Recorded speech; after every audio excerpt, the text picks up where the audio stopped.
আসানসোলের ইএসআই হাসপাতালে শনিবার 10 শয্যা বিশিষ্ট আধুনিক জরুরি পরিষেবা এবং আনুষ্ঠানিকভাবে উদ্বোধন করা হয়।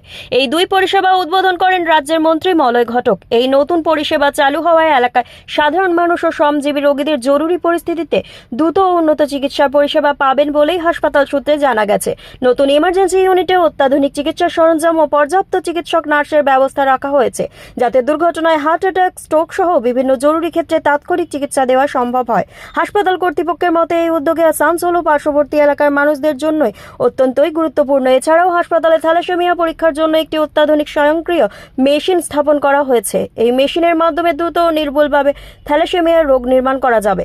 বিশেষ করে গর্ভবতী মায়েদের ক্ষেত্রে গর্ভস্থ শিশুদের থ্যালাসেমিয়া আক্রান্ত হওয়ার সম্ভাবনা আছে কিনা তা আগে ভাগেই জানা সম্ভব হবে। ফলে সময়মতো চিকিৎসা পরামর্শ ও প্রয়োজনীয় পদক্ষেপ নেওয়া সহজ হবে। অনুষ্ঠানে বক্তব্য রাখতে গিয়ে মন্ত্রী বলেন, মমতা বন্দ্যোপাধ্যায়ের নেতৃত্বে রাজ্য সরকার স্বাস্থ্য পরিষেবাকে আরও আধুনিক ও শক্তিশালী করে তুলতে একের পর এক পদক্ষেপ গ্রহণ করেছেন। আসানসোলের এই উদ্যোগে সেই ধারাবাহিক প্রচেষ্টার অংশ।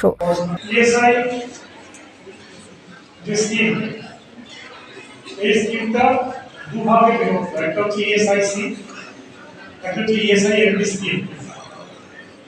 আমাদের রাজ্যের 13টা হাসপাতাল এবং ডিসপেন্সারি এগুলো ইএসআই স্কিমের অধীনে আমরা পরিচালনা করি, রাজ্য সরকার পরিচালনা করে। এই আসানসোলের যে ইএসআই হসপিটাল 2011 আগে কি ছিল এবং 2011 পরে কি পরিবর্তন হয়েছে তার থেকে উপলব্ধি করতে পারেন যে পুরো ইএসআই আমাদের রাজ্যে আমরা কিভাবে এগিয়ে নিয়ে যেতে পেরেছি। আসানসোল ইএসআই নার্সিং কলেজ আজ থেকে 7 থেকে 8 বছর আগে মাননীয় মুখ্যমন্ত্রী মমতা বন্দ্যোপাধ্যায়ের আশীর্বাদে আমরা এই কলেজটাকে শুরু করতে চেয়েছিলাম। আমরা যখন প্রথম কলেজটা শুরু করার জন্য আবেদন করেছিলাম, তখন ইএসআইসি কর্তৃপক্ষ সরাসরি বলেছিল যে তারা এই কলেজ করার জন্য কোনো টাকা দিতে পারবে না। এই কলেজ বিল্ডিং করার জন্য আমার খেয়াল আছে 9 কোটিরও কিছু বেশি টাকা সেই সময় প্রয়োজন ছিল।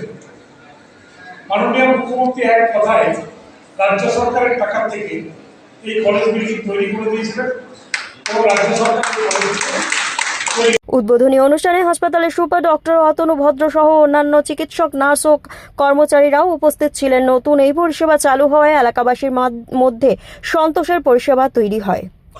ইএসআই আসানসোল হাসপাতালে আমাদের পরিষেবা আরও উন্নত করার লক্ষ্যে 10 বেডেড মডার্ন এমার্জেন্সি আমরা উদ্বোধন করলেন শ্রী মলয় ঘটক মহাশয়, এবং উপস্থিত ছিলেন ইএসআই ডিরেক্টরেট থেকে ডেপুটি ডিরেক্টর ডক্টর ময়ূক রায় এবং ডক্টর সত্যব্রত সরকার, অ্যাডমিনিস্ট্রেটিভ মেডিকেল অফিসার।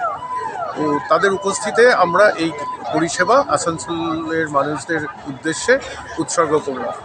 আর এইচপিএলসি বলে একটি যন্ত্র আছে, যার মাধ্যমে আমরা থ্যালাসেমিয়া আছে কিনা সেটা অটোমেটিক প্রমাণ করতে পারি। এই অটোমেটিক মেশিনটাও আজকে চালু হলো। এতে যারা গর্ভবতী মা, ভবিষ্যতে যারা মা হতে চান, বাবারা, সবারই থ্যালাসেমিয়া পরীক্ষা করে আমরা জানতে পারবো।